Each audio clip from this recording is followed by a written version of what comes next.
Yeah. Good morning, doctors. This is Sivan Pushparaj. I extend my heartiest welcome to you all on behalf of Sun Pharma Pharmacare Division, which deals with Cepodum XP, Montec FX, and Beta Word, to the webinar on a practical approach to managing a patient with headache. As a common man, so far I thought the only source of my headache was my wife, and my approach towards it varies from a single tea to a single malt. However, technically, there are many sources and practical approaches to headache. With great respect, I welcome the most charismatic Professor Mohan Kameshwaran sir, a proud recipient of Padma Shri National Award, the prestigious Dr. Basilar Award. He has pioneered cochlear implant and brainstem implant surgery in India. He has mentored over 40 centers in India and 7 centers abroad for starting cochlear implant surgery. There are over 150 publications in major national and international journals to his credit. Sir, your achievements are sky high.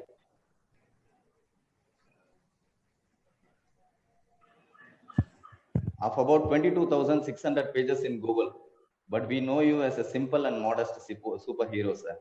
We are privileged to have you with us today, sir. Welcome, sir.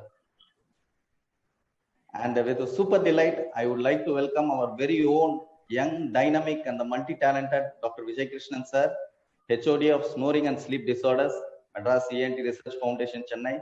He is the founder secretary of Indian Association of Surgeons for Sleep Apnea and Indian Academy of Otorhinolaryngology, Head and Neck Surgery.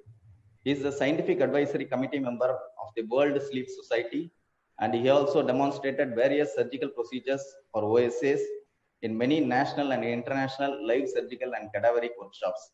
He is a live wire and would moderate this session between doctors and Professor Mohan Kameshwaran, sir. Welcome, sir. Vijay, sir, over to you. Thank you.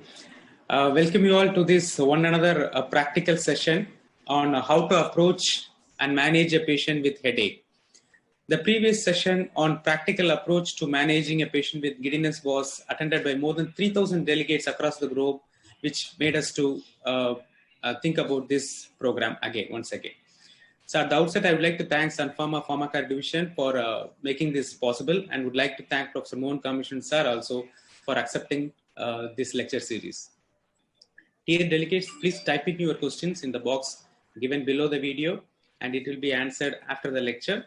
Please feel free to ask. Most of the questions will be answered, and if anything not discussed means it would have been already discussed during the lecture. Headache is one of the commonest complaints we come across in our patients, and I'm sure every one of us would have had it sometime, which would have been very severe. So frequent headache affects the quality of life. There are more than 200 types of headache. Tension headache, migraine are one of the most common, and even reduced water intake causing dehydration can also cause headache. The biggest problem and challenge is these headaches are sometimes harmless, and same time it could be life-threatening. So we have to diagnose clinically those patients who need immediate management. So that's the whole crux of this challenging condition, which adds challenges to us as usual. That's why we have chosen this topic for today's discussion. Before going to discussion, it is my great privilege and honor to introduce and welcome our beloved Professor Mohan Kameshwaran sir, who is the Chief ENT Surgeon Director at Madras ENT Research Foundation, Chennai, who is a great orator and neurologist. Already Mr. Shivant has given his introductory note. So let us listen to the lecture to come to an idea to diagnose and manage a patient with headache. Over to you, sir. Thank you, Vijay. Thank you, Sivan. Before I start, I must tell you that I have great admiration of Sivan for making a very bold statement this morning. I'm not sure he's going to get his lunch at home, but he's most welcome to join us for lunch afterwards. But he's definitely a braver man than I to be openly making a statement like this. Now, let me share my screen with you all.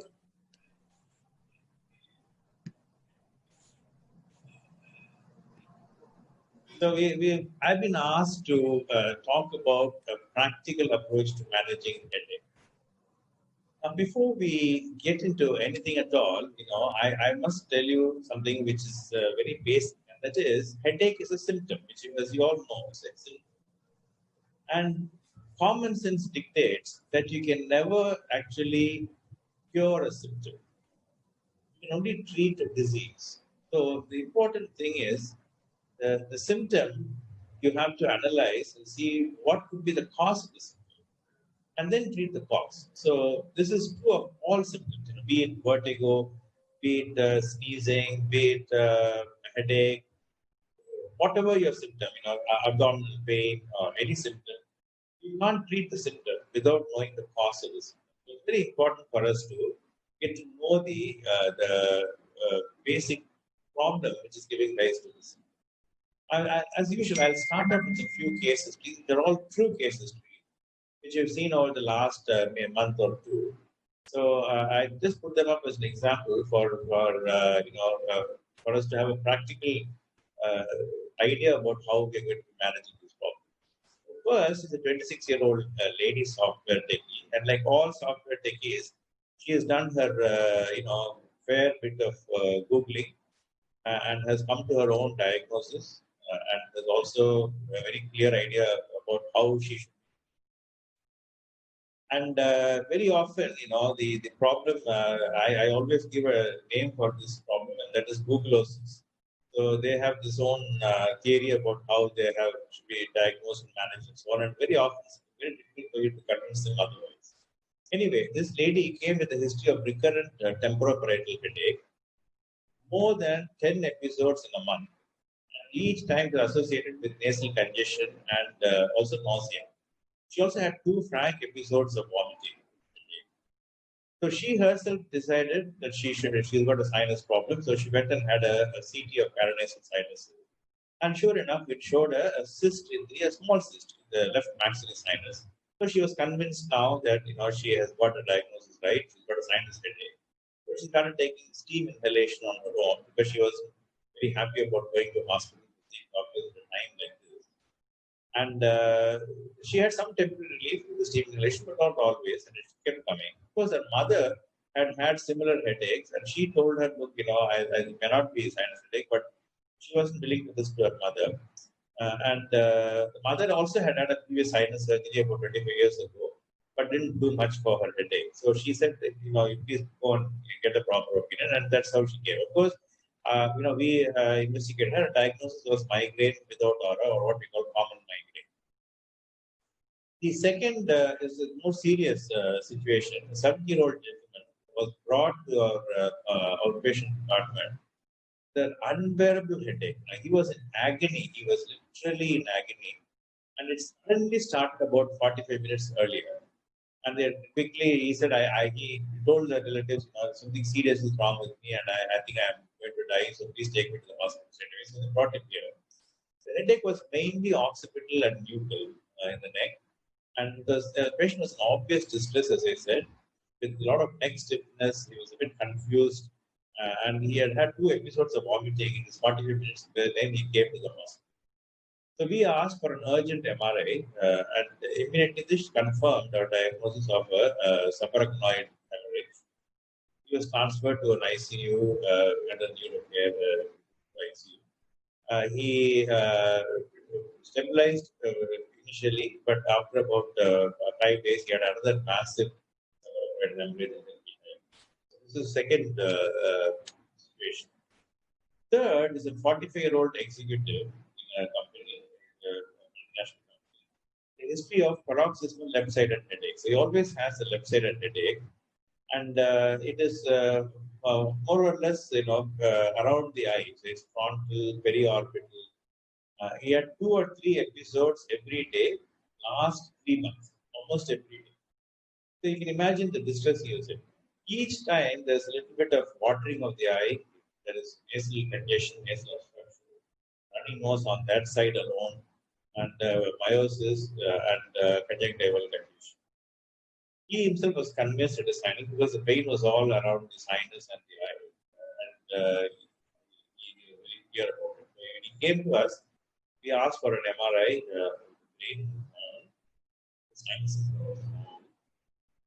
And when we entered the history, he had similar history about a year ago. And again, About 2 years earlier, so 3 years before this attack, also he had one such episode which lasted for a few months. So basically, this is a classical cluster and is also known as TAC or trigeminal autonomy.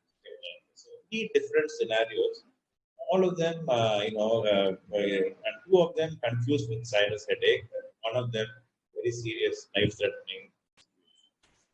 So we have to understand the burden of headache. Headache is, as was made out by Vijay and Sivan in their opening remarks, it's an extremely common condition. Everybody has experienced headache. I don't think there's any human being who's not experienced headache at some stage. At any point of time, 10% of the population will consult their GPs every year for headache. And of the emergency department visits, at least 4% are connected to headache, and less than 1% is life.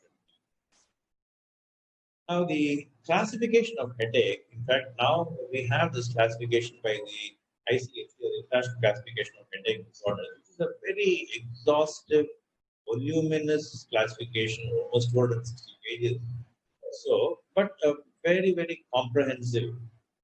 Anybody who wants to have a really comprehensive, all-knowing information about headache, that's the the Bible that you refer to. ICH is actually the version 3. But having said that, it's also a really arduous task going through. Not easy reading. It's a very intense document. Each line packed with information. So it is not for light reading at all. It's a really determined effort. If you really want to go through that. So what I've done now is I've more or less taken important bits of it, try to summarize it a bit for everybody. So that we know what is important, what is not so important, what is rare, what is not so rare, what is common. So let's get a practical, hands-on view of headache.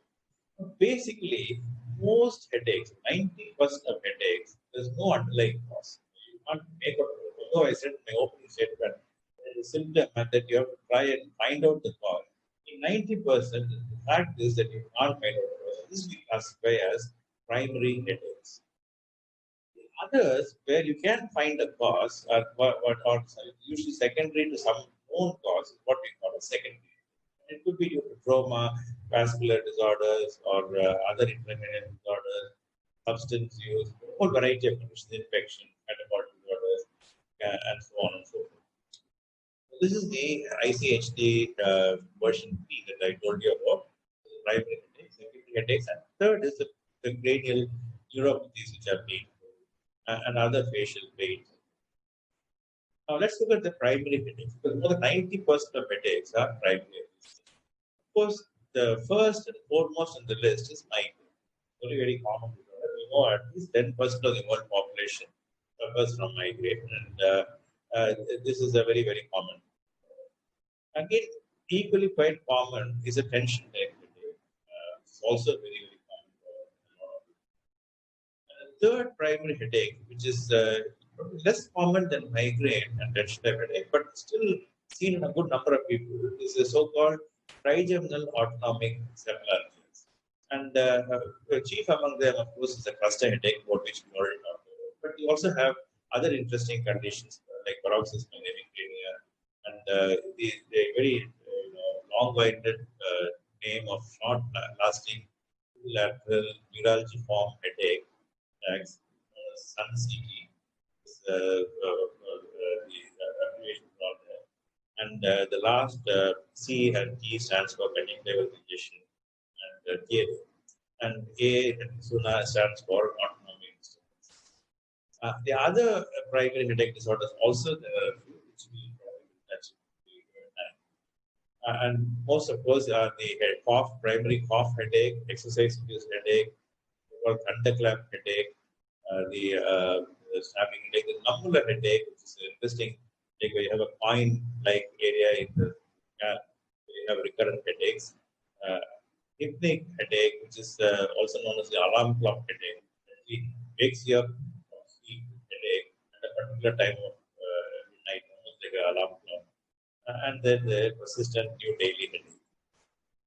Of course, the most important thing to do is very important, provided the condition of the patient is such that and what we have to differentiate the history is whether it is an immediate life-threatening condition or it is a benign. This is the first mistake.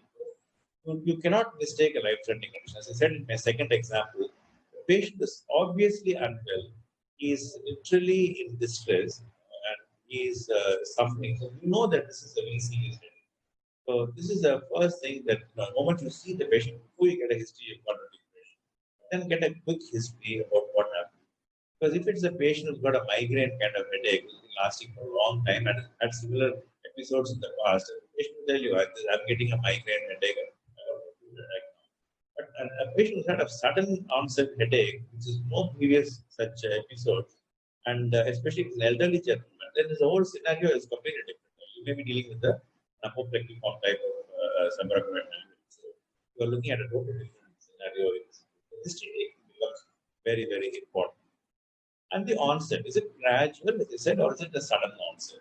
Now, sudden onset, as we already said, you have to rule out subarachnoid meningitis. There are vascular malformations which are bleeding in the brain, an acute cerebrovascular episode, ischemic episode, posterior causal lesion suddenly enlarged in size. So these are all the sudden onset, life-threatening.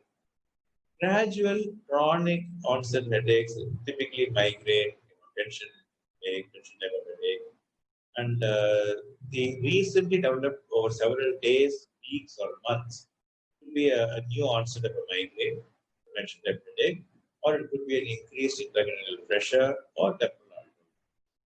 Now, if it is in a gentleman for the first time you're having this kind of a headache and it is over the age of 50, then that's a red flag. You have to immediately start looking at could it be a secondary headache. There be some other underlying cause. The periodicity, if it's a person who's getting up in the morning with a headache, again and again every day, two possibilities. One is that it's got a frontal sinus. Remember, the frontal sinus is a sinus with a dependent drainage.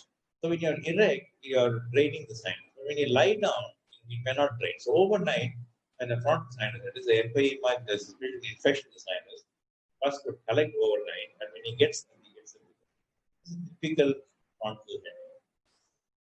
Or you could also have a patient getting up from sleep with headache in a patient who's got obstructive sleep apnea, where due to carbon dioxide narcosis overnight. The so-called office headache or a banker's headache, that is the banking hours is when they get a headache. They get up in the morning, which is very good, and then they start getting a headache slowly. It starts by about 10 o'clock, goes on till about 5 o'clock, and then starts easing out. That is very typical of a maxillary sinus headache, sinusitis with maxillary sinus. This is known as a banker's headache. The easiest way to remember it is it more or less corresponds to the working hours of the bank. Now, again, the site of the pain, localization of the pain, is it over the sinus? So that would be synovial. Typically, if you have an ethmoidal sinusitis, you have pain on the ethmoid sinus, medial to the eye. If you have a frontal sinusitis, the best place to feel it is the floor of the frontal sinus. Maxillary sinus is, of course, over the maxillary. So, typically, that's the sinogenic pain. Bilateral pain is typically, especially in this region, where you think that, okay, I've got sinusitis, but sinuses are normal, nothing in the scans are all normal. That is a mid-facial segment pain. It's a dull pain, it's a chronic pain, it's typically sinus kind of pain, sinus situation, but there's no sinus. That's a mid-facial segment pain. It's very poorly understood condition, but nevertheless, the way to remember it is that it is a sinus kind of pain without sinusitis. This is the mid-facial segment pain. It's a very common condition. Of course, migraine, cluster headache, other trigeminal autonomic headaches, they're all unilateral. Similarly, also temporomandibular joint pain, they're all unilateral. So, you know that if there's unilateral pain, think about migraine, think about a cluster headache, and think about trigeminal autonomic headaches, trigeminal neuralgia, EM joint pains. These are all typically unilateral. Bilateral, of course, we already said tension type headache is typically bilateral. And then, is the pain continuous or is it intermittent? You say having pain continues throughout the day, for several days on end. Now, usually sinus pain, sinogenic pain, migraine, they are always episodic. They never are continuous. You get one episode, it may last for a few hours or even up to a few days, and then it goes away. And then there's a gap and they're completely asymptomatic. And then again, there is a sinogenic pain usually will come for a few hours, as I said. Typically, we talk about practice headache. And then there's resolution, they're fine. Then again, the next day, the same thing starts all over. Continuous, unrelenting pain, which goes on and on and on for a day or two or more, it's a classical of tension. Not very severe, it is dull, low intensity pain, but it is nevertheless unrelenting. It's going on and on and on. Similarly, also mid-facial segment pain. You already said it is a sinus kind of pain without sinus. That's a mid-facial segment. That also is continuous. And analgesia dependency headache, or is a classical situation where patients have been taking analgesic continuously, and that itself can be a cause of the headache, and atypical facial pain. If it is a predominantly unilateral pain, it's usually, as I said, migraine and cluster headache and so on. It is always episodic. It comes intermittent. But if it is continuous unilateral pain, that's serious. Rule out the underlying tumor, really a brain tumor. Also, the character of the pain. The sinus head pain is never an intense acute pain, very, very rarely. But usually it is a dull pain, it's an aching pain. A tension type of headache, you have as if somebody's put a band around the head. It's a bilateral pain, but it is a tight band-like pain. It's mild to moderate. Vascular pain is always throbbing. Cluster headaches, severe pain, unilateral pain, more or less around the orbit and sinus area, with a lot of lacrimation, hearing, nasal congestion, running nose, all on one side. Trigeminal neuralgia, of course, can never be mistaken. It's intense stabbing pain. Seconds, man is struggling like that. It's initiated by a trigger, well-known trigger, and then, of course, it goes away. So that few minutes or even he can never ever forget that.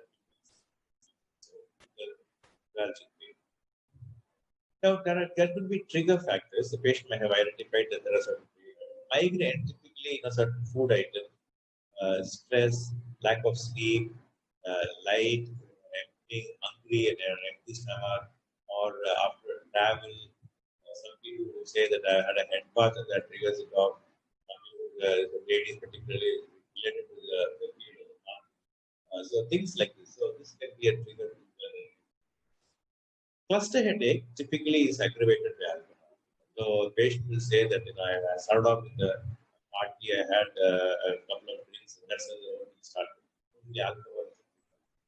In a temporomandibular joint pain, typically it is aggravated whenever you use the temporal. It could be either yawning or chewing on that side particularly. So that is a typical. Trigeminal neuralgia and in myofascial pain, usually you have a trigger, and that trigger is a particular area where if you touch it also it can have, or sometimes cold water, or even as a blast of air can trigger it. Intracranial pathology, especially if the pressure is high, headache is worsened on waking up, bending over, coughing, straining. All that will raise the intracranial pressure. Whereas opposite, intracranial hypotension, where the pressure is low, they get a low pressure headache, and this is worse when they stand up. So when they're lying down, they feel better. The moment they stand up, direct posture, the pressure worse on upright. What about relieving factors? Sinogenic pain, usually they will be relieved by a paracetamol or something. Most of them will start taking some painkillers and then they will be in a migraine, they like to be away from everything, darken the room, go to the room quietly without disturbance. So if you hear any noise, what do you light this light or something, or they say that will relieve the pain. Associated problems, like for example, in a sinus-related headache, you typically have nasal obstruction, rhinorrhea, nasal congestion, nasal discharge, usually bilateral. And if it is very severe on one side, then one side will do more, but invariably both sides will be less. Cluster headache, again you can have nasal congestion, rhinorrhea, imitating a sinus headache in every way, but it is usually or invariably unilateral. And migraine, if they have an aura, then it is almost clinching the diagnosis. And they have but secondary headache disorders also can have associated problems. So, there may be other otolaryngological symptoms, dental pain, stiff neck, orientation, so on, depending on the cause of the headache. So, history, you have to be very exhaustive. You take current medical condition, really, if there are any drugs, what are the drugs they are on, diabetes, hypertension, tuberculosis, HIV, malignancy, have they been treated for malignancy, suppression, and then also other any other condition disorders, postpartum, recent delivery of person, and I said also alcohol, cigarettes, all that. So, detailed history has to be taken. Physical examination also is very important. So, identify the causes of the secondary headaches, particularly at the general examination of the patient. They said in a second example, the patient is very, very stiff. You may got a neck rigidity. You may got a you know that this patient is having an intracranial ENT had an examination, palpation of the head and the face, particularly tenderness of the sinuses, the pericranium, see tension, headache. And then ophthalmic examination is very important. The size and height responses, equal eye movements, visual acuity, endoscopy examination, very, very important. Intraocular pressure, tonometry, and stem which is and cardiovascular assessment, particularly any risk for cerebrovascular accident. So, based on any other cardiovascular problem, whatsoever, so get into any heart blocks, all that has to be physical examination, because temporal artery tenderness is almost mnemonic of temporal artery. Here, joint tenderness can make out very quite clearly. You can always feel the head of the mandible moving in front of the ear. That is one. And you can always feel the crepitus if there is a joint artery. Cervical spines, because of tenderness. And pericranial tenderness is fairly typical of tension. They have always having to touch the not tender, very, very tender, but they'll have this tenderness. Even between the attacks, they don't have an acute episode at that time. Still, they'll have the pericranial. So, clinical examination is very important. And the complete neurological examination is especially looking for open neurological signs. Look at the general condition of the patient, the mental status of the patient, level of consciousness, oriented, cranial nerve testing should be very methodical, motor strength testing, both upper and lower lip, deep tendon reflexes, Minsky sign, sensation all over the body, cerebellar signs, gait, signs of medical education, like learning. I'm going into all that because way beyond the scope of the lecture, but a good neurological examination. All so basically, this is because headache is not. I'm an ENT surgeon. A lot of headache would be neurological problems, dental problems, ophthalmic issues, general medicine issues, cardiology, and not forget, very important. All these specialties come into play, and they all have a role in diagnosis. What about investigation? Because your auto microscopy or the nasal endoscopy are part of an ENT surgeon's but imaging is the key to diagnosis, no doubt about it. So when do we do imaging? Any recent change in the pattern, frequency of period. A patient says, I've been having headache for almost 20 years, but recently, last 2 months, much more severe, or having much more frequently. Then yes, that's a definite indication for imaging. Worsening of the headache despite being on treatment. Vocal neurological symptoms. Absolutely no question. You have to get and then headache with exertion cough. So every time I cough, my headache comes, or strain, I get my headache. Could be a or we, of course, onset, especially people over the age of 40, definitely over the age of 50. You want to definitely late age onset.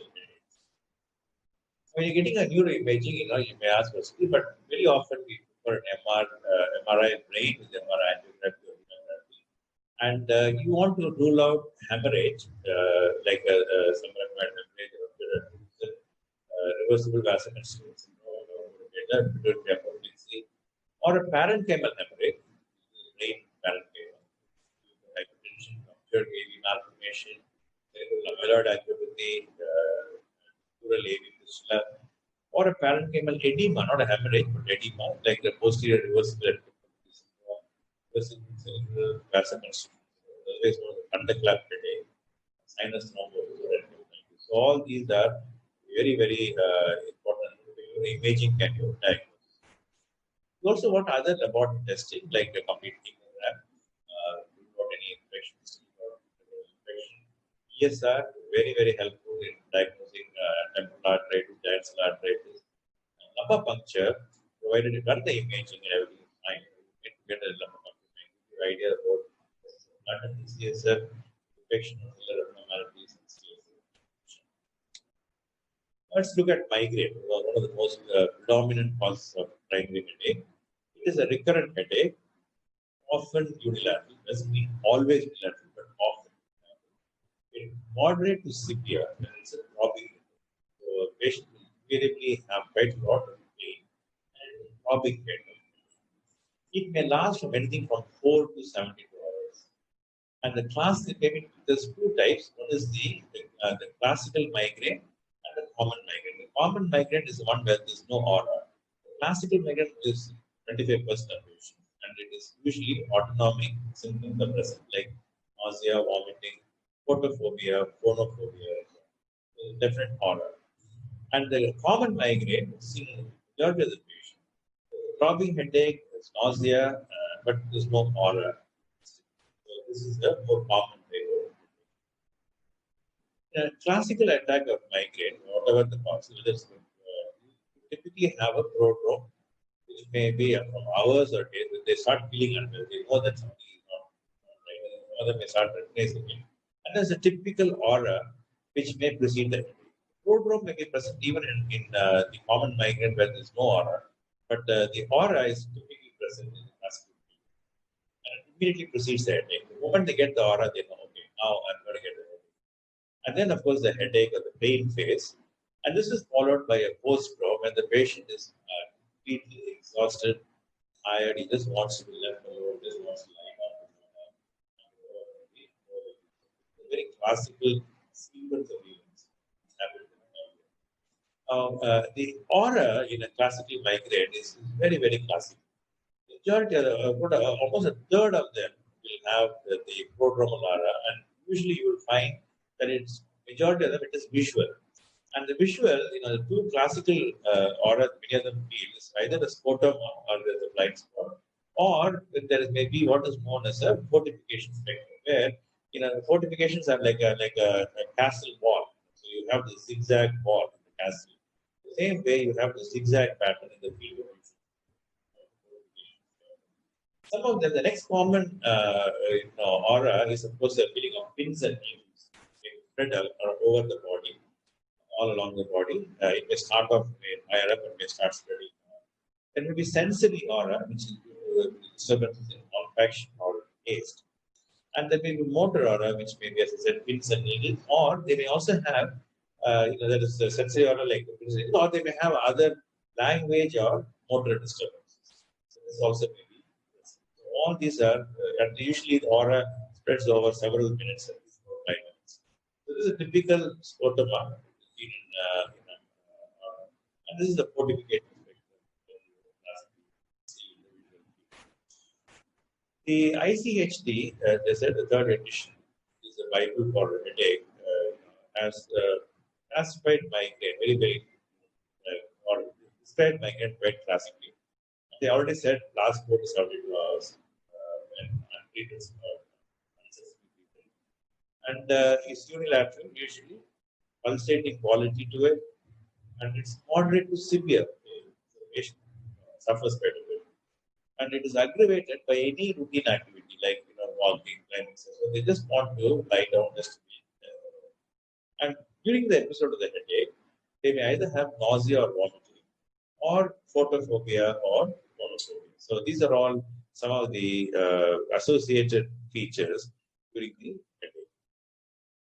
Now, 2/3 of the cases, vast majority of the cases are familial. So there is a strong family history. As we said in the first example, the mother had the problem as well. So usually somebody, the mother will have, the aunt will have, the father will have. So you will have a classical history of a familial pattern. And more common in women. Interestingly, I keep saying the migraine was used to be described, earlier on. If you looked about medical books about 20, 30 years ago, it was also called as thinking man's disease. But interestingly, it's more common in women. So obviously, there are more thinking women than thinking men. So it's always a cliche that women seem to be more prone for migraine. And if you think that this is migraine is a problem of intelligent people, then it stands to reason that women must be more intelligent than men. So basically, this is a problem which is more common in women. Triggers are classical, so usually they almost can recognize the triggers. So sometimes it may be certain food items. For example, it's coffee.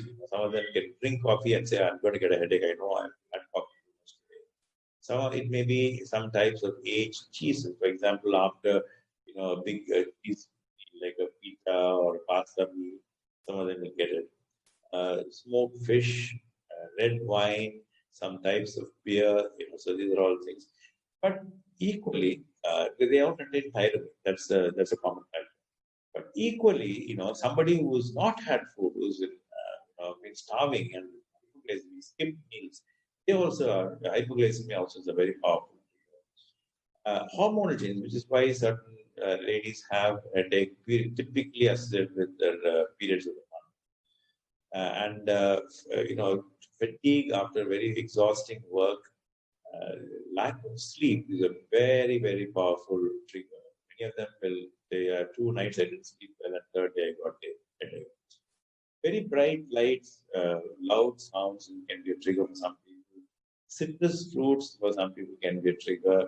So, as I said, disturbed sleep, either lack of sleep or too much sleep, both can be a trigger for. And there's a classical ice cream headache where some people when a very cold trigger in some people who like at least 40% at one unilateral nasal symptom or congestion, like rhinorrhea or ocular lacrimation, redness. So some associated autonomic features. Ophthalmic migraine is associated with paresis of one or more ocular cranial nerves, any absence of any intracranial lesion. So it's a migraine which gives rise to paralysis of one of the ocular muscles. So they could have a laryngitis palsy, and so on. But it will invariably recover. So that's the hallmark of migraine. That's a reversible condition. And the treatment, of course, for this is just like any other migraine prophylaxis. You have to put them on migraine prophylaxis. Basilar migraine is a variant of migraine. It's also known as migraine as vertigo, where typically the classical symptom is vertigo. And they often present with vertigo. The giveaway clue is that they have no other pathological symptoms. There's no hearing loss or anything else. And invariably, it is episodic.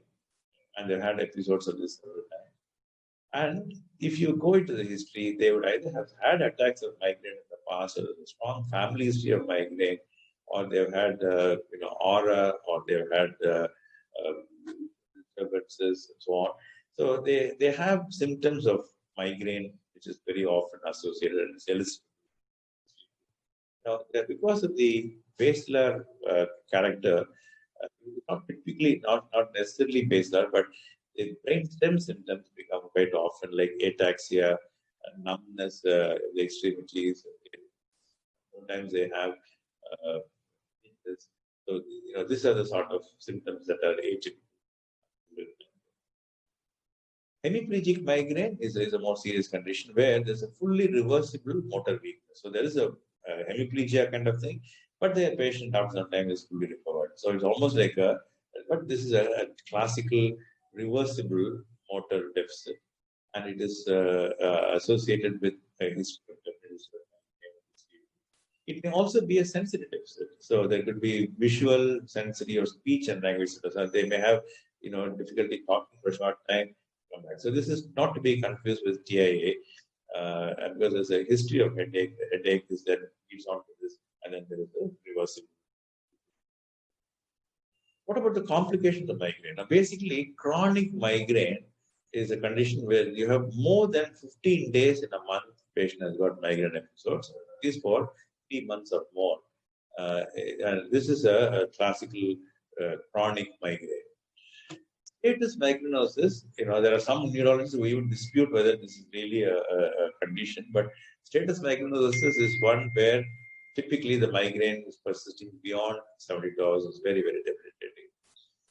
And variants are persistent or without migraine, without infarction, or migrainous infarction where you have a deficit more than 1 hour, and then positive imaging also.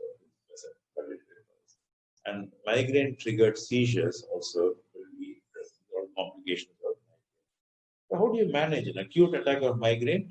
Generally, of course, analgesics, very often injectable analgesics like injectable NSAIDs and so on, antiemetics, and particularly drugs like chlorpromazine. Triptans have been a very important part of the armamentarium in managing acute migraine. The serotonin agonist, good examples are sumatriptan and naratriptan and so on. And ergotamine, of course, a very old drug, which is being used. Many people swear by it, and dihydroergotamine. So basically, these are the drugs which are really popular in the acute. When there is a person who's having recurrent episodes of more than 2 days a week, then the quality of life is affected in a migraine patient. Or he cannot tolerate, the medicines used for acute attacks, like, for example, ergot or the triptans, not able, some of them can't tolerate them.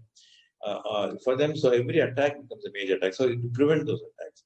Also, if the attacks are lasting more than 48 hours, then it becomes a major, discomfort. And of course, all the complicated forms of migraine, neurological symptoms. So in all these situations, of course, you have to think about preventive treatment. And preventive treatment, it could be, of course, must be trigger avoidance. Number one. So first and foremost, lifestyle modifications. Tell them, look, these are all the things which trigger. So get proper sleep, eat on time, sleep on time. Avoid electronic stimulation after about 7:30 or 8, right? Because things like computers, you can work on them a long time, looking at TV, watching TV continuously for some time, or laptops, or iPads. So try and avoid electronic stimulation after TV. Get proper sleep, at least 7 hours of sleep. Quality sleep is very important. In short, learn to live a life which is very regimented, like a good army officer. Get up on time, eat on time, sleep on time, live a normal, regulated, not a very appealing prospect, but that's very important for migraine sufferers. Medication, of course, there are a whole lot of medications. In fact, it's impossible to go through the list because there are a whole lot of drugs which are also, antidepressants. They're all useful in migraine, but chief amongst them are the calcium entry blockers like flunarizine, anti-epileptic drugs like topiramate and sodium valproate, and beta blockers like propranolol, metoprolol, beta adrenergic receptor antagonists like timolol and antidepressants. So all these are very, very, and antidepressants like amitriptyline and venlafaxine are some of the more common and popular migraine prophylaxis. So as I said already, avoid cocoa, cheese, caffeinated drinks, alcohol, red wine particularly. Nasal allergy can be a trigger in some people, so you can treat the allergy. Cigarette smoking, perfumes, strong odors, lack of sleep, very, very important. Glaring lights like strobe and so on. Stress. And botulinum injection has been tried in some patients, particularly the chronic type of migraine patients who have recurrent attacks for more than 15 days a month. And then you have these injections of botulinum in the various sites in the scalp and in the back as well as in the neck.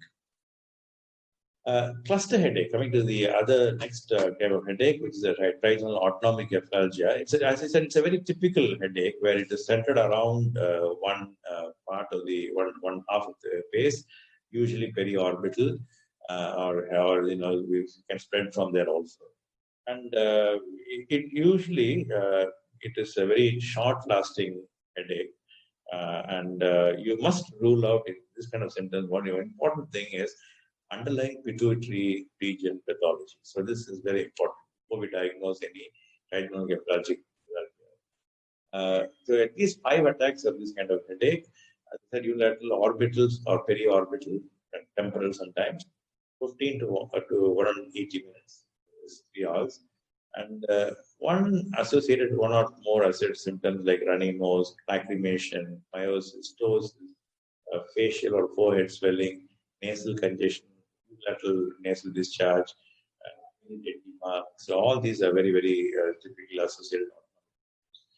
And it's more common in males. And I said alcohol can be a trigger. So this is a typical distribution: burning, piercing, red eye, watering. So this always cluster headache is, and always comes in clusters. So it lasts. You get a few attacks which are together for a few months. And then this long intervening period of 1 year, 1.5 years, there's nothing at all. Then again, another cluster of attacks happening for 3 to 4 months. So that's a typical kind of pattern. As I said, alcohol should be avoided. Treatment for cluster headaches, triptans have been tried. Calcium channel blockers like verapamil have been given and found to be effective. Steroids, interestingly, seem to have a beneficial role. And pizotifen, which is a benzocycloheptene-based drug, has particularly been used for treating recurrent or resistant. Now, an attention type headache is, of course, a very common headache, almost as common as migraine. So how do you diagnose it? At least 10 episodes must have been, must be there in this patient, and lasting from 30 minutes to even several days after a week. And usually it is bilateral, that's passive, so it differentiates from migraine.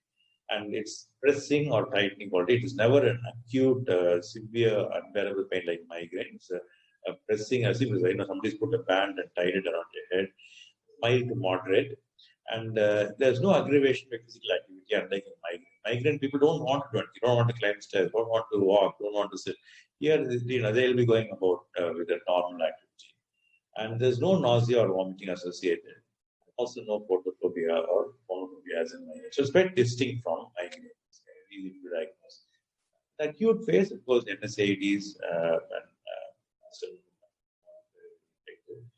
in chronic headache, it is very distressing. Chronic tension type headache is the quality of life, ability to focus and do your work. Their tricyclic antidepressants have been given quite successful. In addition to that, serotonin, norepinephrine uptake inhibitors like venlafaxine, some people, cognitive behavioral therapy, biofeedback, sometimes occipital nerve block helps in some people, and so on. So basically, you have to have a very holistic approach, and of course, counseling for this patient very important. Neuralgias, trigeminal neuralgia is the most common. Of course, you can also have post-herpetic neuralgia, where typically gabapentin is a good choice. Glossopharyngeal neuralgia is a very, often missed diagnosis, I would say. Typically, the patient complains of a throat pain radiating to the ear. And the giveaway is that it is always episodic. It's brief, intense, unbearable pain for a short time, and then they're perfectly fine. And everything will be normal. Examine the throat, examine the ear. They will tell you it's unbearable ear pain. And then you see the ear is normal ear. And throat also will be normal. And imaging will be perfectly normal. There will be nothing there. Now, it must be ruled out. You must rule out other causes of glossopharyngeal neuralgias, like a parapharyngeal tumor or, a cerebral tumor or so on. But typically, in a glossopharyngeal neuralgia, you don't find it. Now, what about trigeminal neuralgia? That's the most common neuralgia that we enter. Now, this is very hard to miss. You really can't miss, because the patient gives you a classical history. It's a brief paroxysm. It's an unbearable pain, paroxysmal attack like thing happening over a very short time, and it is always unilateral. And it's a stabbing kind of pain or lancinating pain. I see somebody is burning, with a cigarette or a sharp red hot metallic poker, or sometimes it will be an exploding kind of pain or a shooting kind of pain.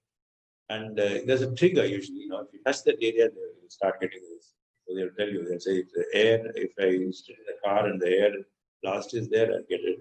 If cold water touches, I get it. So they will know which is the trigger for them. The diagnosis is invariably, made very easy. You do an MRI, just this. One, is there a vascular loop in the area which is touching on the trigeminal ganglion area or trigeminal nerve?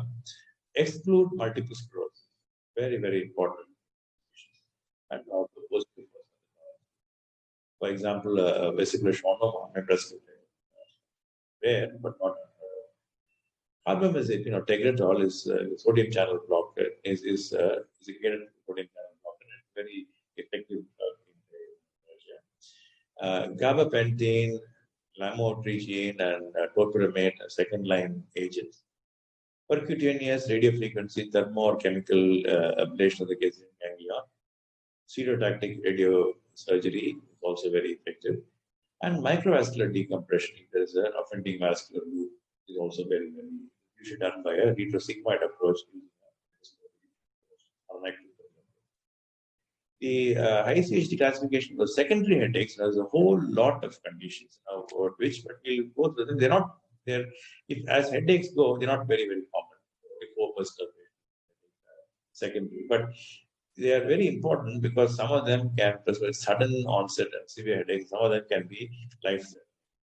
So trauma to brain, head and neck, like whiplash injury, for example, is a very good cause of headache.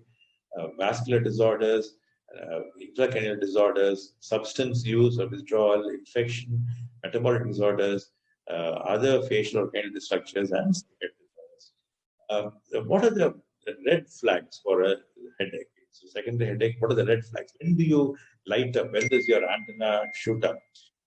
The mnemonic that you need to remember is SNOOP.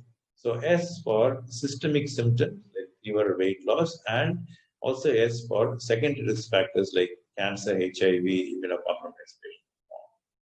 N for neurological symptoms or abnormal signs. O is for onset, which is sudden onset headache, or in an older patient above 50. And P is for previous headache is different, which means that there's a change in the character of the headache. A positional component, like if he's getting up, he gets headache, low pressure headache. Or a provocative factor like cough or exercise is causing it. So it could be an tension. So systemic symptoms, secondary risk factors, neurological symptoms or abnormal neurological signs, focal neurological signs. The onset, which is sudden and in an older patient. So P for previous headache character is different, positional component and provocative factors. So what are the medical conditions which contribute to headache? There's a whole lot of medical conditions, systemic illnesses, fever, bacteremia. Today, a patient comes to you with headache. Your first thought is it COVID? Because one of the presenting symptoms of COVID infection is headache, an intense headache. And of course, there may not be fever associated for a day or two. Headache may be the earliest symptom, just as anosmia may be the earliest symptom. So we have seen quite a few patients who have come with abnormal headache, complaint of headache, and then turned out positive for COVID, or become symptomatic a day or two later. So this is something that we have to today think about in today's, in COVID era.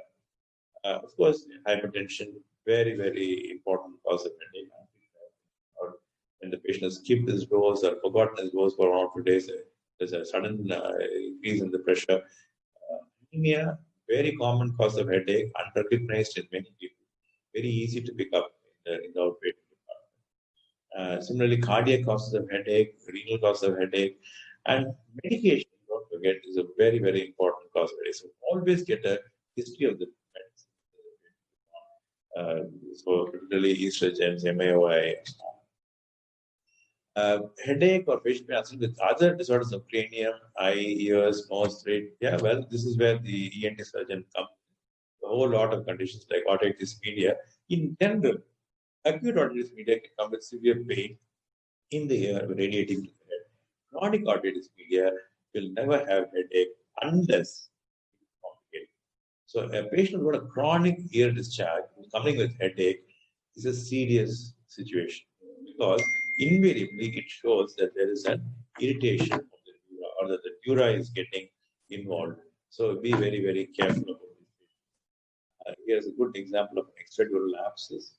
This patient gone into the temporal lobe there. Puffy Tumour is extending the Intracranial meatus, so the posterior fossa is getting involved, or where the petrous apex is getting involved, very close to the gastric ganglion. Intracranial abscess, you can see a huge abscess here, cellular abscess. And recently, of course, we had a spurt of malignant otitis externa. In other words, it's a skull-based osteomyelitis. Typically, it's a diabetic patient who complains of ear pain, sometimes ear discharge over the last few days or few weeks. It's unrelenting and they have headache. This is a serious condition, potential life threat. It's a skull-based osteomyelitis. The mortality rate, even in well-treated patients, approaching almost about 15%, and untreated patients almost up to 30% mortality. And these are patients who are diabetic or other immunocompromised patients, who are commonly diabetics, but also patients with chronic kidney disease, dialysis patients, and who have not received or not been under good control of the blood sugars. These are the high-risk candidates. And typically, you will see a very severe inflammation of the external aortic canal, and particularly along the floor of the external aortic canal, and with a watery or seropurulent discharge. And if you take a CT, you will find extensive skull-based osteomyelitis, sometimes going all the way to the apex, the sphenoid bone, adjacent bones, all may be involved. The prognosis is pretty clear. And multiple cranial nerve palsies may also get involved in this condition. Acute rhinosinusitis, is typical. The patient gives a typical history. I had a cold, I had a nose block. Suddenly, pain started with fever, malaise, periorbital pain, and so on, various sinus, purulent discharge coming from the nose, fever, other constitutional symptoms. And there may be a history of swimming in a swimming pool, dental extraction, so dental infection. So these are all very classical fever ways. And pain is, exacerbated during a upper respiratory infection. And gynecological symptoms are very typically associated. Chronic sinusitis does not again cause pain unless there is an exacerbation. And usually diagnosed by nasal endoscopy and CT. We can see here a biomucosal, infected mucosal. Or if there is an intracranial complication, then again headaches. It could be cavernous sinus thrombosis, extradural abscess, meningitis, subdural abscess, intracranial abscess, a whole lot of conditions. Typical, abscess in the frontal lobe, very typical complication of allergic fungal sinusitis, with polyposis, multiple polyp. Again, benign condition, no pain, unless there's a complication. The complication is that usually it is invading into the so the other thing. And this is a complication of a frontal sinusitis, a Puffy Tumour. This is nothing but an empyema in the frontal sinus, which is trapped under the retroorbital abscess. All these are complications of sinusitis. Invasive fungal sinusitis, particularly diabetics, very, very common. Mucormycosis is a lethal disease. It kills a lot of people. So it's not to be taken. Amphotericin is the only drug, liposomal amphotericin is the only drug which works. To some extent, posaconazole, but the hallmark of treatment is amphotericin. You have this typical blackish, necrotic, crusted material inside the nose, the areas of the nose. And it's a very lethal, invasive disease which goes in and causes vasculitis and infarction of the brain. This is an infected mucocele, large mucocele of the frontal sinus, which is going into the orbit. You can see that it's very orbit. Vaginous granulomatosis, again, headache, not very common, luckily. So I will not talk about sinonasal tumors of the sphenoid sinus, the maxillary sinus, and so on. But much more important is an nasopharyngeal carcinoma, may present as a headache.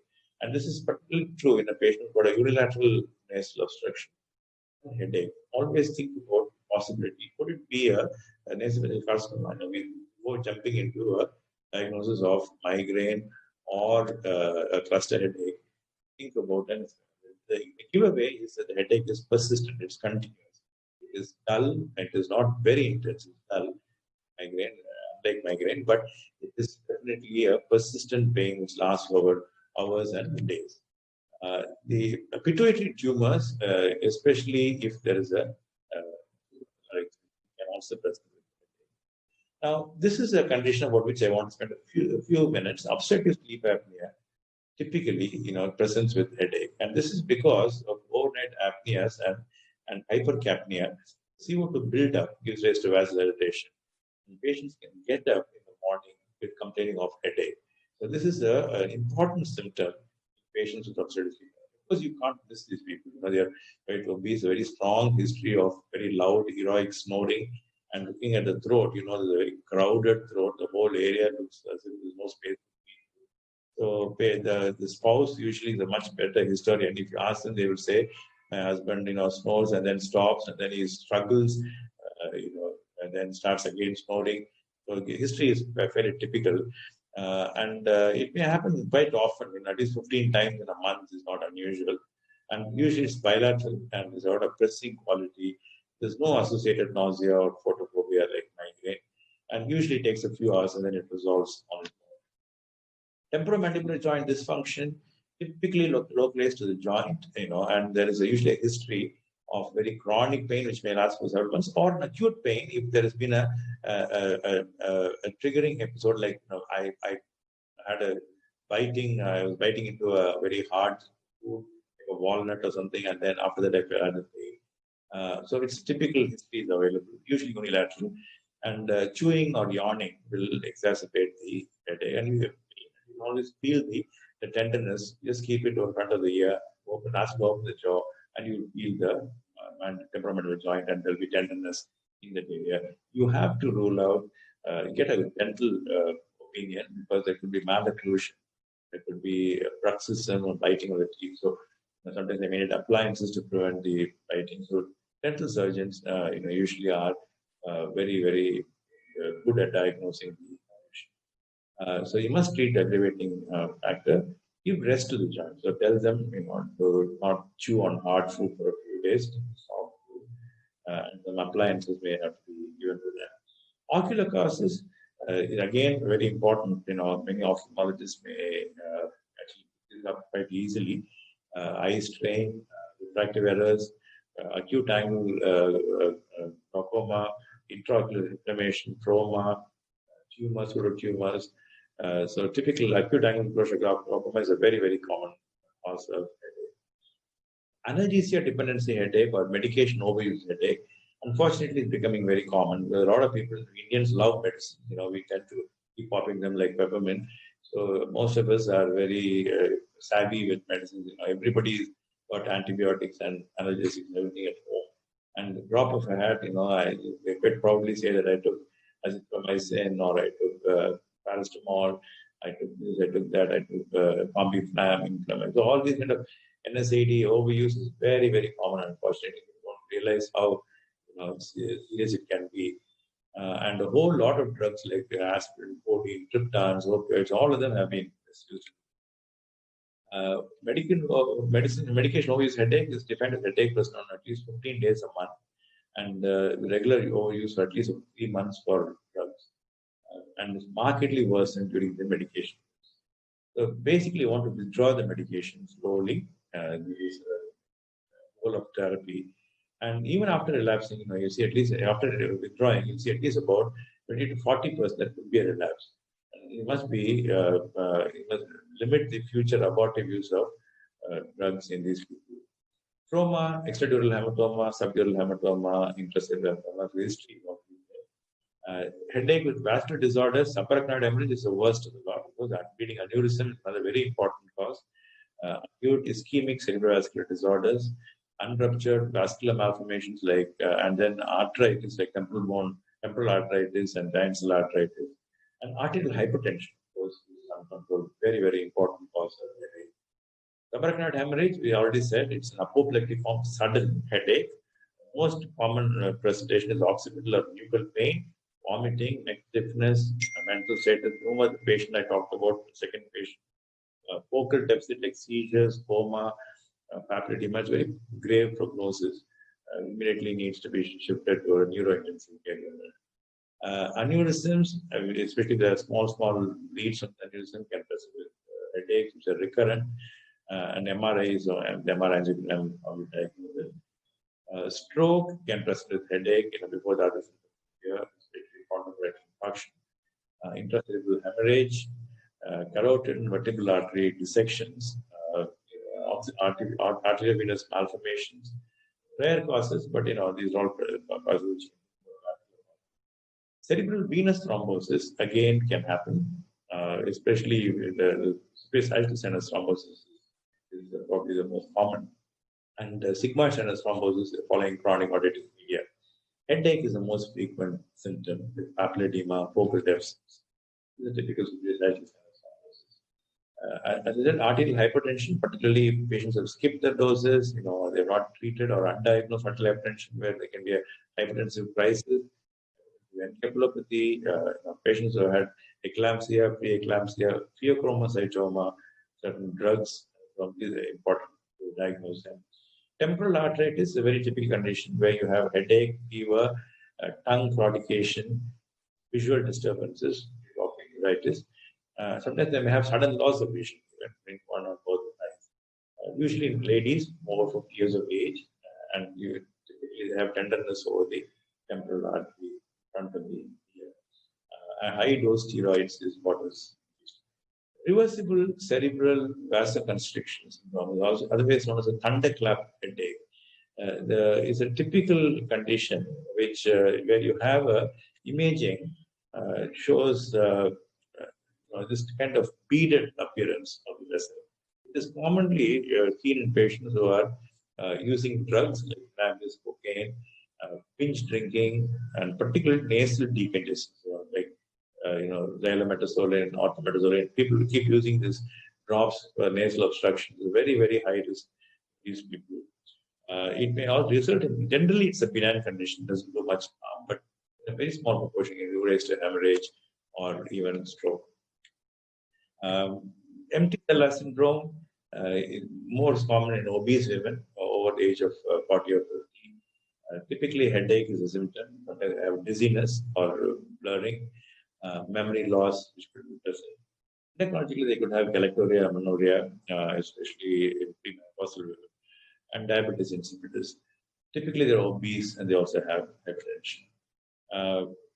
Then other non-vascular intracranial disorders, both benign intracranial hypertension, known as pseudotumor cerebri, and also intracranial infections, and low pressure headache. Idiopathic intracranial hypertension, as the name implies, they have a hypertension, so they may have papillary edema or an enlarged blind spot.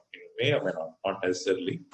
The CSF pressure is increased, but there's no metabolic, toxic, or hormonal cause for the no discernible intracranial disease. So there's no disease, but they have a hypertension. Typically, in MRI, they may have an empty cella, or they may also have dilatation of the optic. It can be picked up by radiology and MRI. Intracranial infections like meningitis, encephalitis, and so on, usually picked up because of associated signs. Tuberculous meningitis gives rise to chronic headache. Many of them will complain, and associated with tuberculous otitis media also. Because meningitic symptoms, you all know. Low pressure headache, usually following a lumbar puncture, or in a patient who's got a a spontaneous CSF leak, like for example, a CSF rhinorrhea, where the CSF is leaking through the nose, there's a small defect in the trauma. There is no history of trauma. It may be totally spontaneous and asymptomatic, or it may be CSF otorrhea in a patient who's, or occasionally otorrhinorrhea when it may leak into the ear and then through this patient to the nose. This is usually diagnosed by a CT cystogram or CT or MR cystogram. You see the site of the leak and repair is endoscopically done. Intracranial tumors, typical, supratentorial tumor, it's usually a vortex or a frontal or temporal region. In an infratentorial tumor, it's invariably the occipital neck. Pituitary apoplexy is a sudden bleed into a pituitary, particularly if they have a macroadenoma. And one of the Sheehan's, this is a typical meningioma where patient may have a problem. The posterior reversible encephalopathy syndrome usually, is a condition which follows a massive blood transfusion. Typically, in a patient who had, recent delivery or a patient eclampsia or pre-eclampsia, and patient who had alcohol withdrawal, but typically following a massive blood transfusion. Multiple sclerosis, typically we all know this many symptoms. Headache can be one of the important symptoms. If you see a plaque near the periaqueductal way in the midbrain. So this is another cause of headache. Subtentorial causes like canary malformation, they're all rare, so you're not going to see them very often. But you must be aware of them, where there's a herniation of the cerebellum.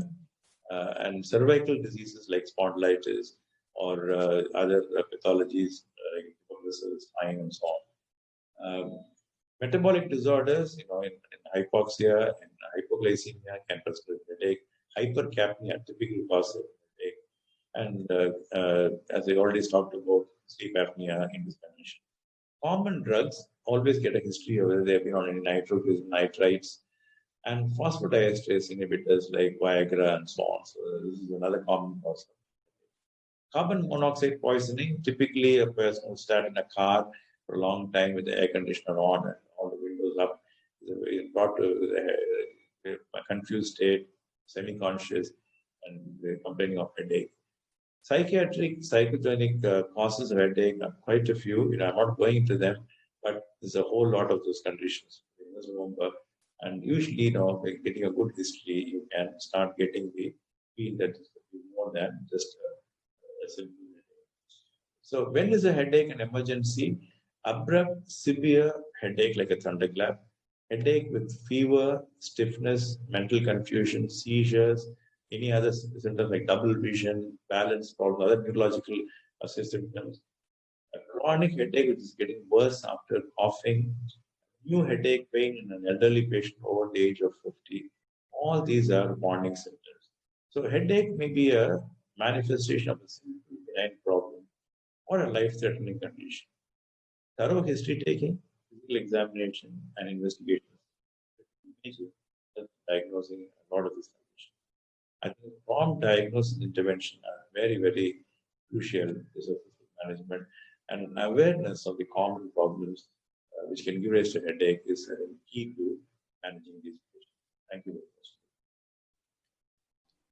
Thank you very much, sir. Thank you, Vijay. Very much, sir. Thank you, Vijay. Very much, sir.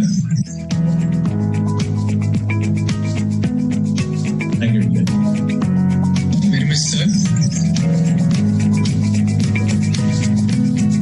Thank you, Vijay. Very much, sir. Thank you, Vijay. Very much, sir.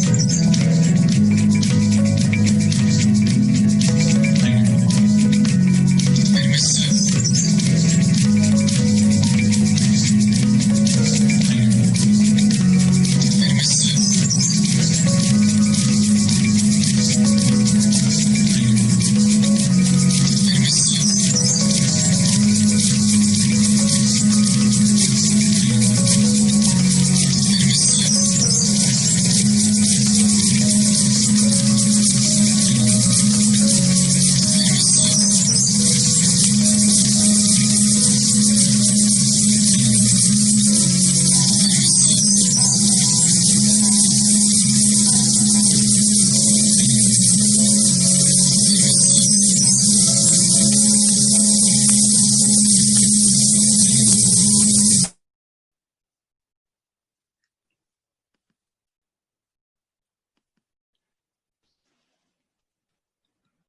Thank you very much, sir, for making this topic more practical and interesting.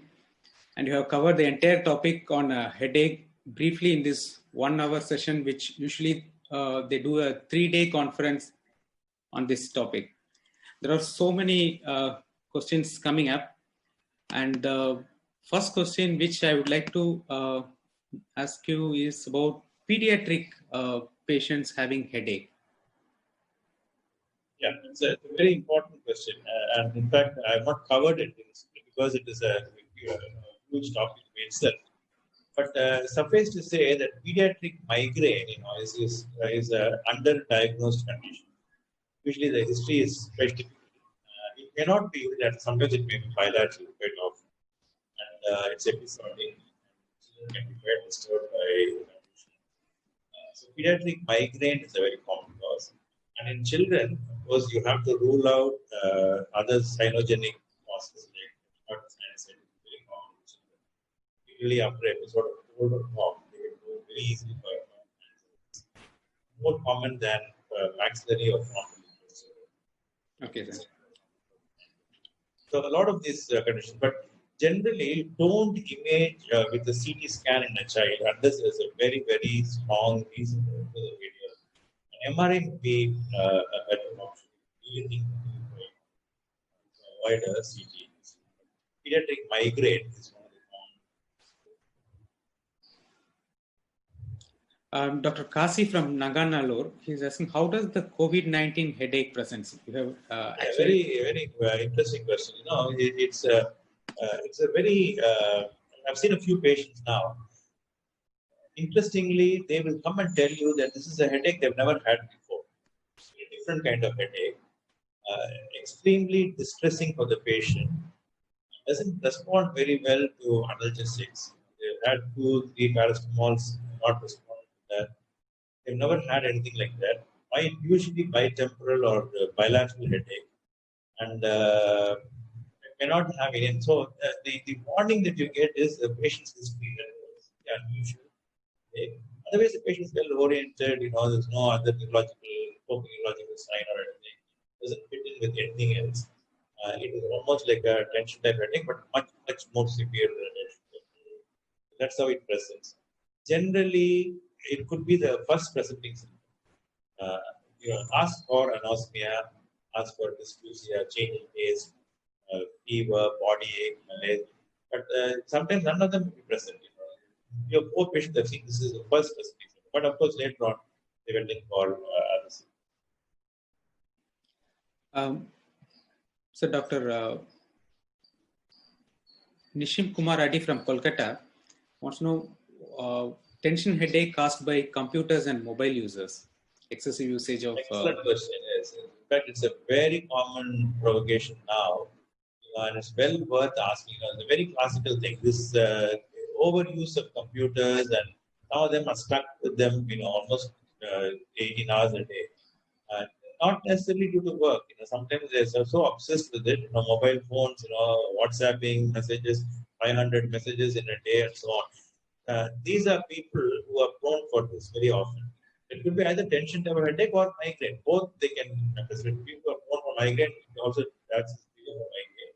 And in a tension type headache, of course, these are people who are highly type A personalities. They are very, very strong, highly strong.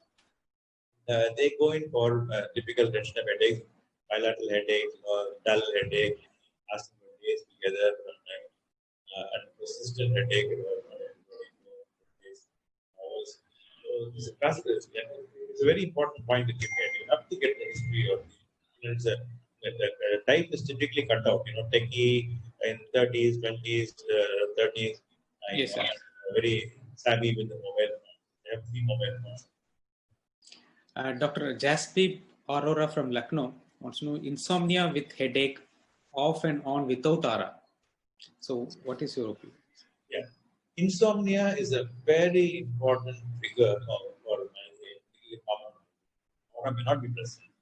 And that may be itself a trigger in these people. Of course, you have to get into the cause of the insomnia. It's just occupational, or they may be having odd working hours, this kind of or is there a genuine problem? With insomnia? So they definitely need evaluation for insomnia. Sometimes they need a good counseling or psychiatric assessment. So headache and insomnia are very, very often. Insomnia is a very powerful trigger. Okay. Dr. Paraman from Andipati is asking the association of acid peptic disease with headache. Is there any relation? Excellent question.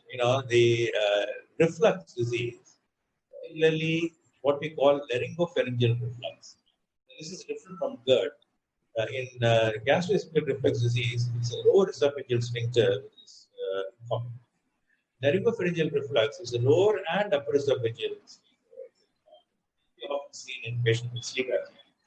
And these people have reflux which can come all the way into the pharynx right up to the skull base. They may present with headache, and one headache be due to the hypercapnia as part of the sleep apnea. It may also be due to the laryngopharyngeal reflux. Both triggers. Thanks, sir. Dr.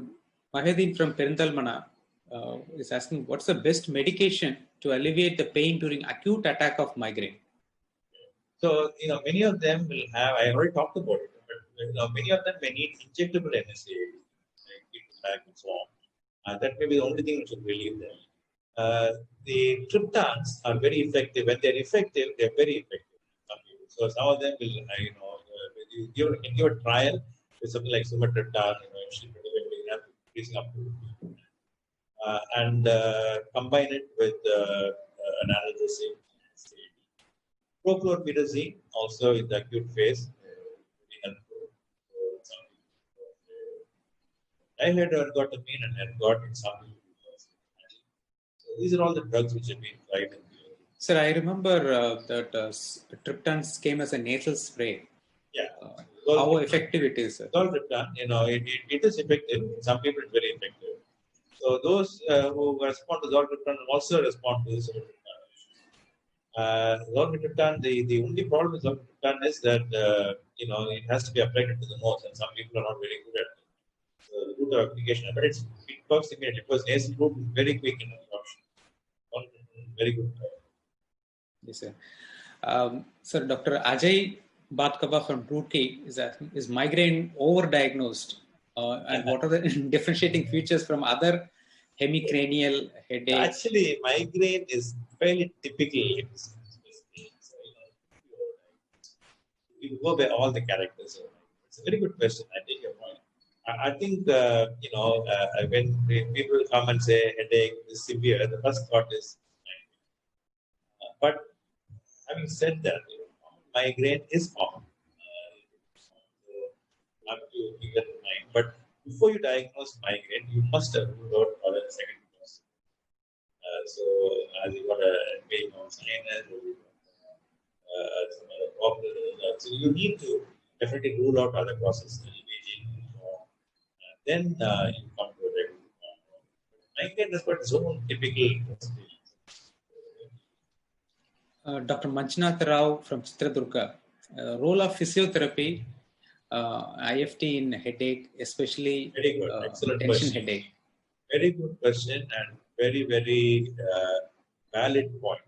Yes, in a lot of people, physiotherapy and so on helps them. This is why things like acupuncture, acupressure, all that helps very well in these conditions. So you can't just debunk them. They work very well in this condition. Physiotherapy is definitely a well-recognized treatment modality in chronic headache, especially chronic migraine and chronic tension. Sir, Dr. Palaniappan from Tiruchi, many patients are hesitating now for doing RT-PCR or CT chest. In this time, patients coming with headache, what are the other important investigations or how should we proceed? Well, it's a very valid point. What Pandit is saying is a very valid point. Everybody is terrified of getting RT-PCR because you diagnose and immediately you're quarantined. Nobody wants to be quarantined. Yes. So it's true. But unfortunately, the COVID headache has got its very classical presentation. I mean, they have this intense headache. They are you cannot mistake for anything else, and you have to insist on that. Of course, they're going to get imaging done. The headache is severe enough, but you definitely have to insist that, especially with the history of contact, tell them that it's very important that you get it done, because early diagnosis makes all the difference. Management can be used as we all know, the mortality in COVID is really high when patients start presenting it.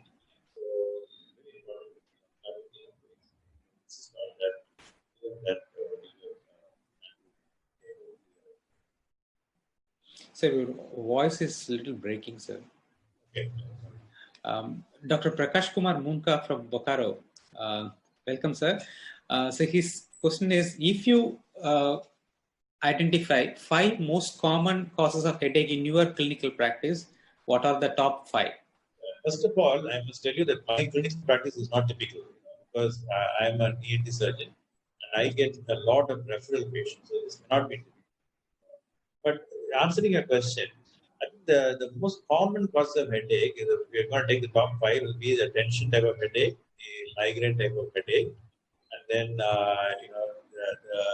I see also a lot of sinogenic headaches, complicated, and I see a lot of skull-based osteomyelitis. Refractive errors, sir? Refractive errors, I don't see too many, but I'm sure I see a lot of obstructive sleep apnea patients presenting with headache, and that's because of the nature of my practice. Yes. But I suspect it's very common, because OSA is so common over the age of 45 that a lot of them will have OSA induced headache. Typically, they're present in the morning. These are but this, as I said, my practice is not typical. Yes, sir. Dr. Sujata from Ambattur is asking what's the relation of cervical spondylosis with the headache, and it can cause chronic headache, particularly if it is a very significant mainly due to the muscle. It's the surrounding muscular spasm. But the risk is, Dr. Sujata, of overdiagnosis. So we need to be a little cautious there, because as I already talked about in my talk in Vertigo, if you take Indians over the age of 45, almost 90% of them will have some spondylosis. Over the age of 50, I think 100% will have some ratio. So you can't be, just taking headache of any cause and taking an exercise and saying that's a cause. But typically they will have pain coming from the neck, which is radiating up. But remember, the migraine also can present like that.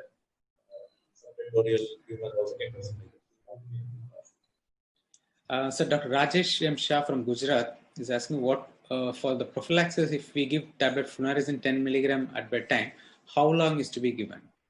Well, usually, you give it for a few weeks. You break the cycle, and the patient is asymptomatic, and then you start weaning off. Bring it down to 5, then bring it down to the alternate days, twice a week.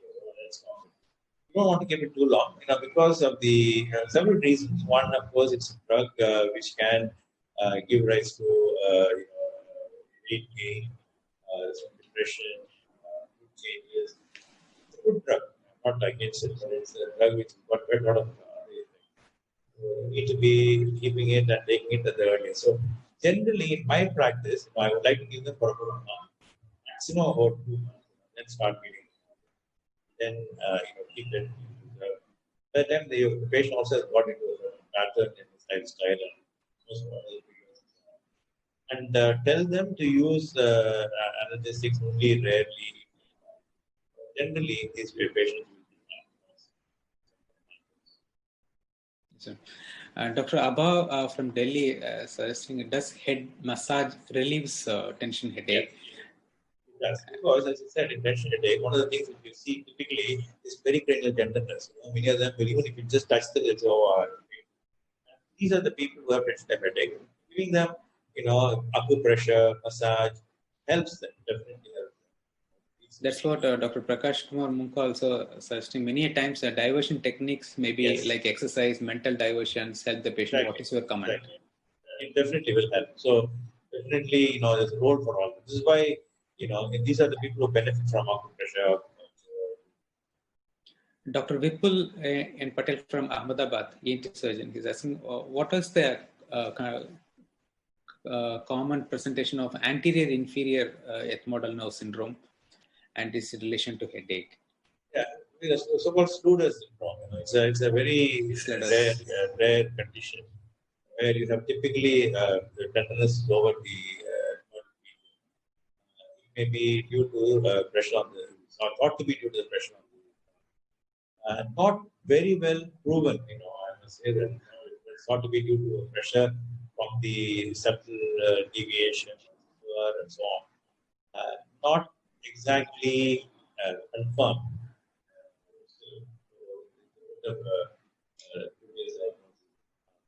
But this is a problem.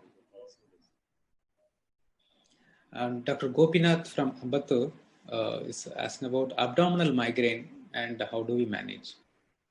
Yeah, again, it's a very difficult diagnosis. Diagnosis must rule out every other cause of retail and every other cause. Typically, in a migraine patient, episodic attacks like you get spontaneous regresses.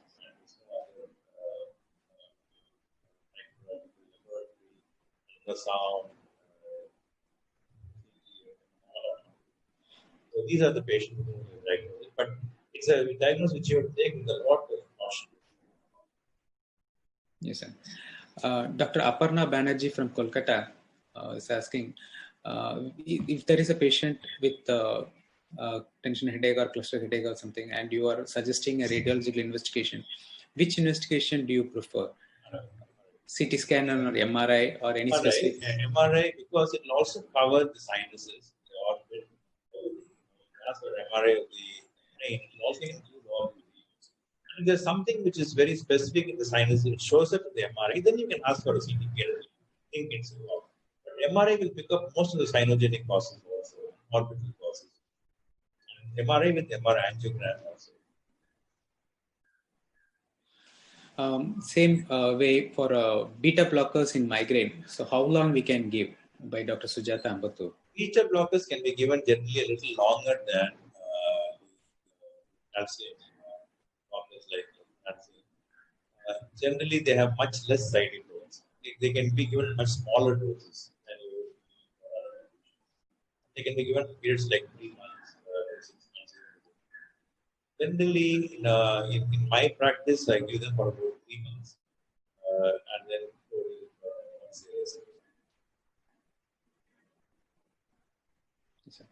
Dr. Kumaravel from Chennai, sir, can migraine can be treated with counseling rather than drugs, as there is no cure to be completely free of medicine? Yes, of course.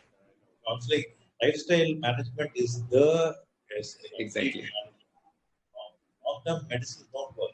You can't go on, and a very good point you made. You can't go on pumping them with medicine. But the problem with our Indian population is, we love medicine. Average Indian patient, likes to take medicine like Malva. It's a very, very negative thing, and we have to counsel them and tell them about lifestyle management. That you have to regulate your lifestyle, avoid the triggers. There's no use in going on pumping in chocolates and coffee on one side and then taking medicine. Counseling is very, very important, and I think in the long run, that's what is going to work. Very, very good point. Dr. Nitya Devi from Kerala, how to differentiate cough headache from headache due to sinus lesions which aggravate while coughing? Well, both are, any cough headache, you have to image this patient. Imaging is the only way you're going to diagnose. So if I have a cough and I get a headache and it's persisting, every time I cough, then definitely I have to, I'm a candidate for imaging. Then I also get a fundus examination. So all that has to be done in any cough. Dr. Kalai Selvan from Jain Kontan. So could you explain nitrate-induced headache? Yeah, many of the rhinitis cause the vascular dilatation. So immediately it can give rise to severe headache in patients. Many of them will complain about very, very severe headache. Typically, NDG and all that, patients who are taking cause of vascular dilatation. Similarly, also, drugs like Viagra, they also can cause the same. He also asking whether vascular headache is same as migraine or it is different. Vascular headache is a very loose term. ICHT doesn't use it at all because it doesn't mean anything. Vascular could be anything, right from a subarachnoid hemorrhage to an aneurysm. So vascular headache is a loose term that we use, but generally, I think most people when they say vascular headache, they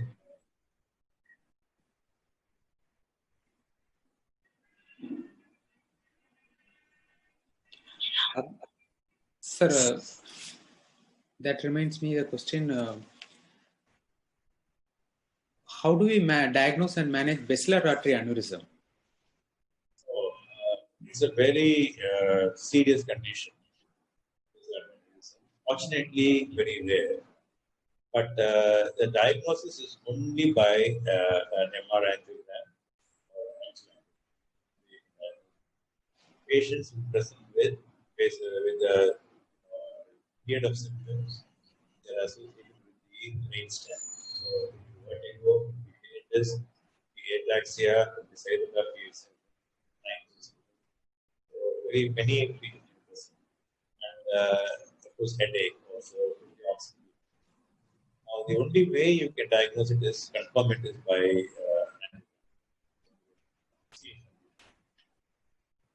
Okay, then. Also wants to know when do we suspect temporal arteritis and when do we do biopsy and histopathology? Yeah, typically, if a lady who's over 50 years of age,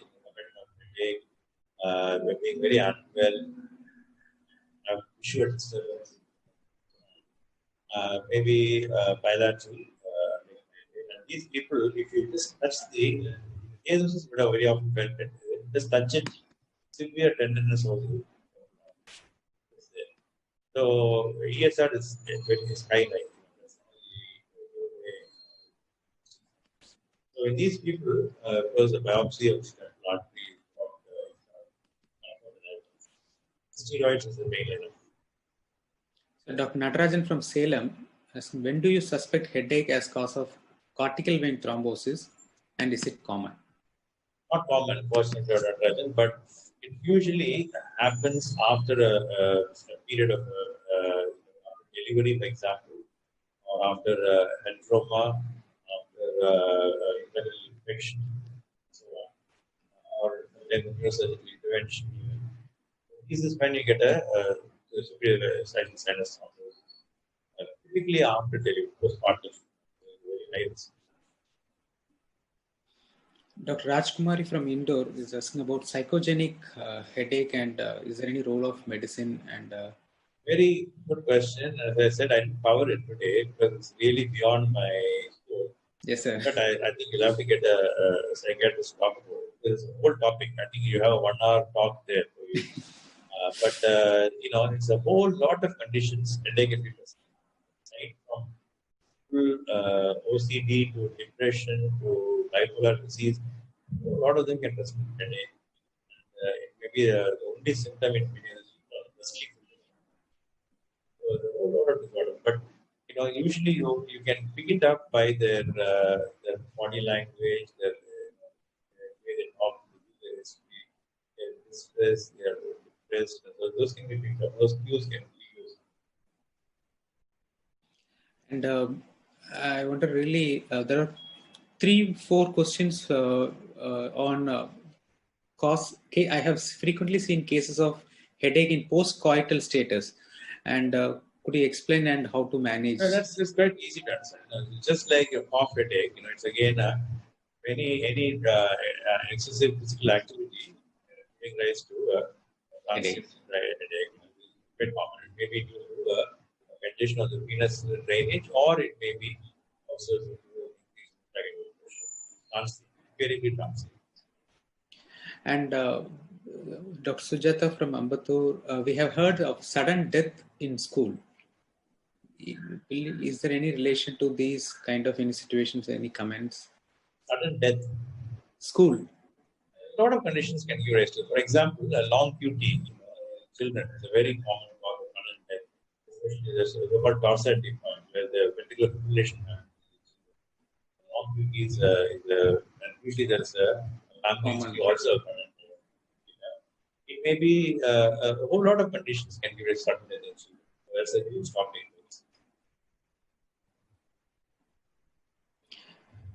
Dr. Ashim Kumar Banerjee from Kolkata. So, as an ENT surgeon, when do we refer a patient with headache to neurologist? I think at the drop of a hat, in a single sentence, if it doesn't fit in with your ENT complaint, you definitely need neurologist, because many of them are neurological. But ENT cause of headache, I would say, is only about 10%. More than 90% are not. The patient comes to you with headache, and you ruled out ENT causes for headache. No doubt. Next referral is. Yes, sir.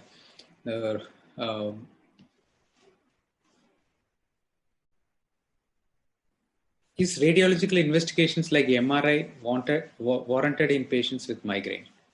Yes, I already went over it. Yes. I told you the indications for MRI. So basically, that's the only way. The importance of getting an imaging in this patient. Other causes for headache, especially the secondary headaches, only by imaging. Right, sir. There are so many questions are coming up still. I am finding it really difficult to choose. So it's just dropping inside my inbox. Thank you very much for enlightening us today, sir, with a huge topic within an hour. Thank you very much. I would request, sir, to say a few words, conclusion words, sir. Want me to say a few words? Yes, sir. Oh, I've said too many words, actually. But I must thank you all. It's been a pleasure. But particularly, for giving me this topic, because I also did quite a bit of reading, and I must say I also punished my colleague, Dr. Kiran, who did a lot of reading for this topic. So the ICHD is not easy reading at all. It's not light reading. It's a big book, about 260 pages. By the time you've gone through it, you start wondering whether you know anything else. So it's a very, very tedious, but it's a phenomenal work. I mean, I'm not undermining it. It's a phenomenal work. If anybody wants to know everything about headache, that's the one version. Is absolutely a masterpiece. So you have covered everything in there. It gives you so much of information. But as you're making me talk about this, I had to go through that. I must say, I was very well educated in the last few years. Thank you for that. Thank you so much, sir. Mr. Sundarajan? Yes, sir. You can switch on the video, sir. Video is not... Okay, sir. Yeah, you can. Yeah.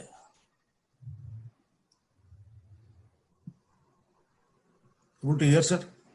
Yes. Good morning, doctors. This is Sundarajan, sales manager. On behalf of Sun Pharma, I extend my sincere thanks to all the participants. Yeah. Able to hear, sir? Yeah. On behalf of Sun Pharma, I extend my sincere thanks to all the participants. And it's my privilege and honor to thank a personality who is a role model to everyone and mentor for every ENTs available across the country. Padmashri Professor Dr. Mohan Kameshwaran for sharing this practical approach to manage a patient with headache. Thank you very much, sir. And also I thank giving the opportunity for all of us, Dr. P. Vijay Krishnan. Thank you. Thank you very much, sir. And once again, I thank all the participants. Thanks a lot for giving the opportunity. Thank you, sir. Thank you, sir. Again, Mahendra Varman, sir, thank you very much for Dr. Mohan, sir, and Dr. Vijay, sir, for giving us the time. Thank you, sir. Thank you very much. Thank you. Thank you. And thanks for the audience. Thank you, sir. Of course.